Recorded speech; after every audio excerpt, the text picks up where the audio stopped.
तर नमस्ते मित्रांनो, आज आम्ही जाणार आहेत आळंदीला देवासाठी धोंडे घेऊन. चला पोहोचलोय आपण आळंदीमध्ये. इंद्रायणीचं दर्शन घेऊ, हात पाय धुवू.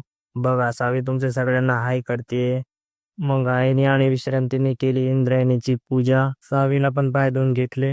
इकडे तोपर्यंत आईची ओबीची तयारी झाली. विश्रांतीने पण हळदी कुंकू लावून घेतलं. मग इंद्रायणीला आईने केलेला गोडपड धोंडा दिला. मग दोघींनी मिळून इंद्रायणीची ओटी भरली. ओटी थोडी कुठे गेली ती एका बाईने घेतली ओढून. मग सगळ्यांनी मस्तपैकी गंध लावून घेतले. बघा सावी किती छान दिसते गंध लावल्यावरती. नंतर निघालो आम्ही माऊलीच्या दर्शनाला. मंदिरामध्ये भजन ऐकून सावी लागली टाळ्या वाजायला. विठ्ठल विठ्ठल विठ्ठल. पहा माऊलीच्या दर्शनासाठी किती लोक जमा झाले आहेत. किती मोठी रांग आहे दर्शनाची. एवढी मोठी लांब दर्शनाची रांग बघून या दोघी लागल्या फुगडी खेळायला. पो बाय पो फुगडी पो. मग त्या दोघींची फुगडी बघून सावी पण म्हणली मला पण फुगडी खेळायची.